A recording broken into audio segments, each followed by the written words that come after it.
మొన్న మన తెలంగాణ రాష్ట్రంలోనే ఒక పెద్దాయన తను సంపాదించిన ఆస్తి అంతా ప్రభుత్వానికి రాసిచ్చిండు.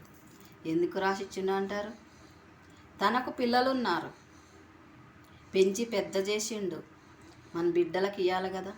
కానీ ఆ బిడ్డల వలన ఆయన ఎంత నరకం అనుభవించిండో, ఎన్ని రోజులు పస్తులుండి అంత ఆస్తిని సంపాదించిండో. ఆ ఆస్తిని బిడ్డలకు ఇవ్వకుండా ప్రభుత్వానికి ఇచ్చిండంటే ఆ బిడ్డలు ఎటువంటి వాళ్ళో, ఆ బిడ్డల వలన ఆయన ఏం నష్టపోయిండో మనకు తెలియదు కదా. ఎంత నరకం అనుభవిస్తే ఆ ఆస్తి అంతా ప్రభుత్వానికి రాసిస్తాడో మనం కూడా కొంచెం అర్థం చేసుకోవాలి.